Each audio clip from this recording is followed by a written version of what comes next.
Hello, welcome. I am joined by Sarita Holzmann, the president and founder of Sonlight Curriculum. Sonlight Curriculum is a literature-based homeschool curriculum, and we know that humans are wired for stories and storytelling. That has been the foundation of Sonlight for years now, 30 years to be exact. And we're here to talk today a little bit about turning kids into book lovers one chapter at a time. Sarita, what are the benefits of reading great literature for your family? There's a lot of them, but let me give you the few that I've thought about ahead of time. It allows you to create memorable connections with your family that last actually a lifetime. I know that when my kids were little, I read The House at Pooh Corner to them. And in that story, they play a game called Pooh Sticks. And whenever we would go over a creek, over a stream or a bridge, our kids would immediately say, "Oh, I think we should play Pooh Sticks." It was a story that had just become a part of our family's culture and just the way we live and looked at the world. So it's a chance to do that in a really natural and easy way. It also allows you to forge emotional bonds. Great books can give great passion in your life. You can laugh together and cry together. Boy, if you haven't cried when Charlotte dies at the end of Charlotte's Web, you just have not had an emotional connection with your kids. But it's one of those where we have that every single time you have a chance to read together. It's a huge, huge privilege that we have. We can also help our kids develop empathy. It's one of those life skills that most kids aren't born with. They have to kind of learn how to grow in this very strategic and important attribute that we have. It's one of those where when my kids were little, I kind of meanly would hand my husband stories that he always read to them in the evening. It was a huge privilege that my kids have, and the mental picture of them all sitting crushed together on the couch and listening to him avidly read, because he's a great reader. And I'd hand him a story and he would start to get to the end and it would be this emotional ending. He'd start to cry. And I thought it was super important for my children to learn that it was okay for them to cry. So it was one of those where they would just learn, and he'd start slowing down and stumbling over his words, and they go, Dad, what's going on? And it was just one of those where they had to learn how to be more empathetic. So it's a chance to teach that to our children. We can create conversations with them. There's certain situations that we don't want our children to experience, but if they can learn through the reading of a story, for example, The Outsiders would be a story of a young boy who gets trapped in a gang. May it be that our kids never, ever, ever end up in a gang, but could it be that they learn that that's not the way to go through reading great stories? And as we read and talked about it and we just interacted in kind of this creative way, we had a chance to really teach our kids that the content, we could learn those kinds of things as we did. We can foster character development. I know when I would read Number of the Stars with my children, it's a beautiful, beautiful story set in World War II. And at one point, the girls don't get along very well with one another and they kind of nitpick at each other. And it's an opportunity for us to say, okay, in our family, we don't do that. We actually care for one another. We actually walk carefully with one another, and we take care of each other's feelings. And it's a way we can teach our children good character development, even through the stories that we read. That's great. What are some of the benefits of reading great literature when it comes to your child's education?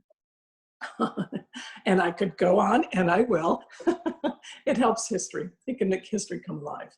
If you want to know exactly what life felt like in different historical events, you can read stories that take place in different time periods. So, for example, the Revolutionary War, you can actually get to know some of the soldiers that fought and come to care for them. And when you read about the Great Depression and you think through about the girl who's scrubbing the claws because they can't get food otherwise, I mean, you can read the same event in a history book, but it's dry. But when you read somebody's experience, history comes alive. I think, too, we can spend a lot less time memorizing different dates. It's one of those where when you read stories that take place historically and they cover time periods, kids actually get to the point where they can triangulate what the time frames are without having to memorize the dates. I can remember one young man who I think he was taking multiple choice test. And one of the questions was, when did the Civil War happen? And he went, okay, it's before this and it's after this. And he actually worked it out and he went, well, it's not this date and it's not this date. He came up with the right answer just because he was able to figure out from the flow of history based on the different stories he had had.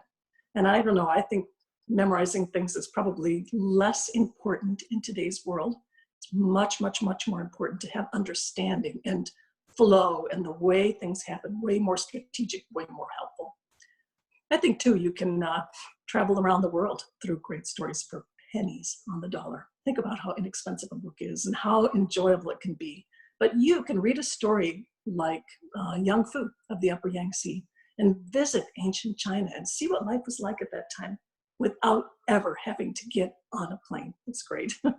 Or you can read Daughter of the Mountains and visit Mongolia or northern India and just see how people view the world and understand how things occur. It's a super great way to experience the world and to visit different cultures, all from the safety of your own home. It's an awesome, awesome opportunity.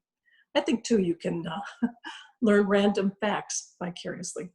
When I was a girl, I read a book. I always read a lot, but one of my favorite detective stories was a series about Trixie Belden. And I can still remember to this day that her little brother gets bitten by a copperhead snake. Doi doi. Thank you. And she knows what to do, and I know what to do because I had read the story so long ago, and it's written in so it's one of those that's really an easy way. It's an easy way to learn key facts and different things.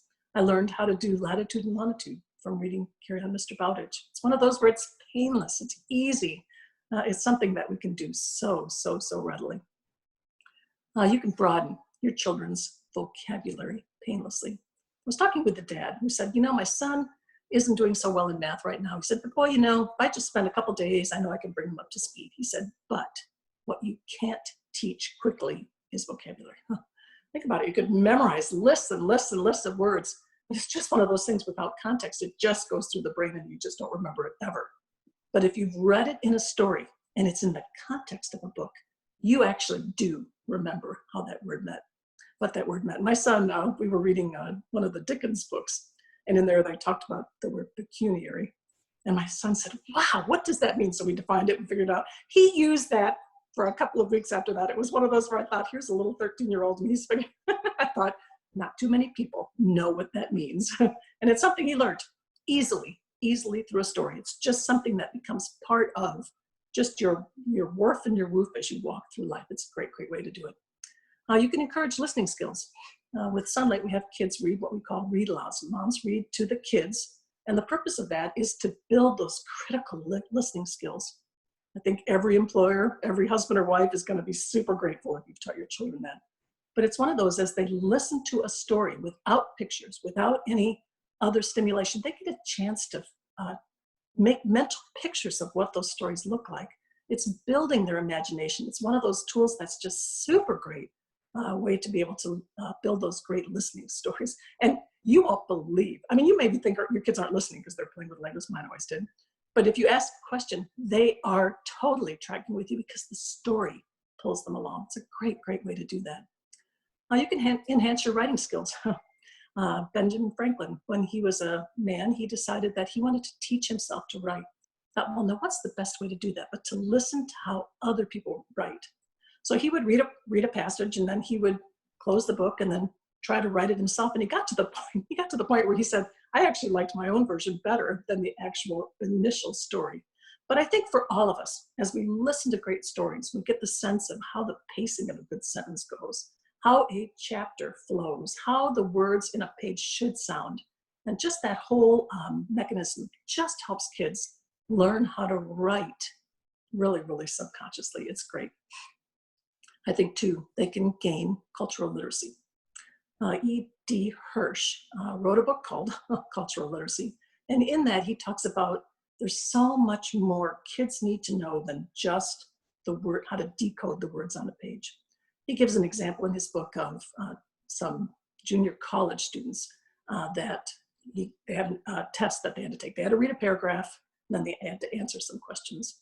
One of the paragraphs was basically, I think, love, what love is, kind of a generic. So they could all decode that and then answer the questions. But then he had a paragraph where General Lee and General Grant are meeting at Appomattox Station. And the kids who didn't know the cultural literacy behind that was part of the Civil War, they had no idea how to answer the questions from that. So cultural literacy, that whole background, that framework, because authors don't always tell you everything you need to know. You know, if you think about how many times we have terms from, you know, the stories we've read, you know, think Achilles' heel, think of Cinderella's story, or uh, other examples like that, or Big Brother, or anyway, those types of things are all from books, and we learn them and we need them to even understand what sometimes the things that we're reading and understanding. I think too, we can train our critical thinking skills. I think if you read like a textbook, you know, you get one group of authors' perspective on things. But if you read widely, you can read a story that takes place, somebody who's thinking about the Civil War from the Union perspective, and then read another book that takes place from the South's perspective, and you get to marry those two perspectives and understand that there's different ways of looking at the things that come up. And that's basically building critical thinking, that you can look at what somebody's written and said, I think I understand this perspective. Now I can see this other perspective. Very, very important, very critical. One of those super strategic and super important things for us to learn. Yeah, and I think too, we can give our kids books that they just want to read again and again. Think of the last time you reread a story that you loved just because you just loved it to death. It's one of those where we can give our kids that just by giving them books to read that they'll love. So it's one of those where I think too, you can create a love of learning. You know, it's one of those where if every day you get up and you think, I get to read another book. Think how great your education can be. This can be so much fun and so enjoyable. I think if somebody asked me, you know, what's the benefit of a literature-based education, I could say, it is a delight. It's not painful, it's not hard, and it raises up kids who love to learn. Boy, perfect thing to do. That's awesome. Thank you. So you read over 300 books a year to make sure that Sonlight has the best of the best. You have a criteria that you've sort of developed. Can we talk through the criteria for great books? Mm-hmm. I'd be glad to. It's one of those where I'm always looking. Okay, when I put together a curriculum, I try to limit the use of the same authors again and again, because I feel like I think if you find an author that you like, you can read a lot more of their types of things. Sometimes you have to have a particular author because they're just perfect for a particular genre. So we do occasionally use someone. Clyde Bullock comes to mind. He just does great, really easy to read middle lover stories. So it's that type of thing can happen. But what I'm looking for are, number one, realistic characters. Don't want any characters that are flat or they're not going anywhere, they're not purposeful, they don't look, you know, it used to be that there used to be really black and white characters where the bad guy wore black and he was usually had a mustache and he had a bad laugh. That's not the type of thing I'm looking for. I'm looking for characters that really are realistic and that we could say, I know somebody like that. So that's number one. Our heroes shouldn't be flawless and our anti-heroes don't need to be evil. So it's one of those where everybody should be nuanced and they should be interesting and able to do. I'm looking, number two, for solid character development. My protagonist must get better over the course of the book. I don't want somebody who at the end of the book is worse than before, because I just don't feel like that's not what I want children to be reading. I want them to see that we can all grow and get better and improve. I think too, number three would be content that increases our children's cultural literacy. So for example, if we're studying something in the Middle East, I'm going to pick a book that takes place in that part of the world so they understand that part of the world a little more effectively. So number three is cultural literacy, adds to our cultural literacy. Number four is an intriguing, multi-dimensional plot. It has to be a story where you say, oh, I wonder what happens next, or you can't predict too readily what's going to happen. It has to be something that's an interesting way to move forward. Number five would be, it's emotionally compelling. It has to move me. The writing has to be good, and it has to be something that I get it done and I think, oh, I really liked that story. That was a really good one. Number six would be, it has to be verbally beautiful. It has to be, the writing has to be good, has to be something that you actually want, that just flows as you read it. It should be for fluent reading as you move through it. And number 7 would be readable. It has to be something that I think, for example, I had one book in the curriculum that I read it for the first time with one of my set of kids, and I came back to it the second time. I went, I actually don't want to read this. That one came out of the curriculum because it wasn't readable. So that's one of those where that's the goal. It has to be one that we say, I really look forward to reading this again. So that's the 7. With all of that in mind, what is not good literature? Well, we could probably put boring books on that list. Yeah. or pessimistic books, because they're not going anywhere. They're just circular. Try not to do any of those. Books that encourage self-absorption. We don't want kids that are stuck on themselves. We want them to be figuring out how to move and act within society. We don't want Pollyanna types books where everything's okay, because life isn't always okay. We want our kids to be recognized that, even though life is challenging, they can overcome, they can do things, they can fix things, they can make things happen. So that's the goal. Books that ignore real life consequences, we don't want that. Or twaddle, which just means kind of lame, or moralistic tales. To be fair, we do Aesop's fables, but that's because it's part of cultural literacy. So occasionally a moralistic tale is okay, but for the most part, nah, no thanks. How do you suggest parents encourage reading a good book? I think it's basically you want to make them comfortable with reading. So you want them to read something every day. You want to try to do a variety of genres. You want them to try, let's do some historical fiction, let's do some biographies, let's do, some time travel. I mean, it's just there's a variety out there. So mix it up and try different things. I think you want to choose great books. It's important to have a good home library. Home library, just waiting for books to be had. There's a great quote. See if I can find it. An extensive study shows that a child from a family rich in books is 19 percentage points more likely to complete university than a comparable child growing up without a home library. In fact, the size of a home library greatly affects the educational attainment, even adjusting for a parent's education. So the point of that is, just having books in your house makes you smarter or makes you more likely to go to college, which is a great thing. So that's a good thing to do. Have a home library, make sure it's full of great books. So it's one of those where we let our kids have a chance to do. So we want to help our kids learn to love to read. So one of the tips that I found is that you could read to your dog or another pet. What they find is kids who maybe are less brave about reading, because it's a life skill that we have to learn. If we have them read to their dog, a dog, of course, never judges, never says, oh my goodness, you're going too slowly, or whatever it might be. Kids love that. It's very relaxing for them, and it's something that you could actually end up. So if you don't have a dog yourself, find your neighbor's dog or a dog down the street. The dog will be glad, and your children will be helped. I think, too, another thing we want to make sure we do is have our kids read below their reading level. That's really important. I think as parents, we oftentimes think that we want our children to look just amazing. We want them to be so smart.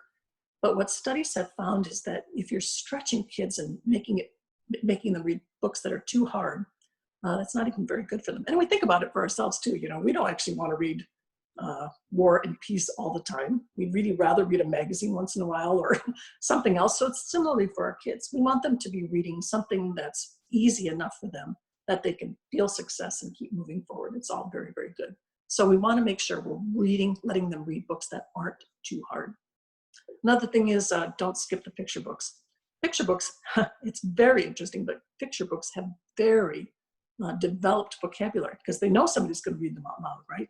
But the pictures actually help kids figure out what the vocabulary is. So it's a huge way to help kids learn how to do this more effectively. It's one of those where you're reading to your 4-year-old and the 10-year-old wanders in and they all join in and there's no penalty. It's all good. It's a chance to bond, and it's all those good things that happen to our kids. So another thing, use audiobooks. if you're traveling or if you're moving around. When my children were young, whenever we would fly anywhere, I'd get little cassette players back in the day, and we'd get tapes from the library, and the kids the only thing I would hear them say is, "Oh, when you're done with that one, can I have that one next?" So it was one of those where we could actually get through the trips very readily, and they would just be totally silent because, of course, the story is so compelling. So get some from your library and just plug them in and let them listen.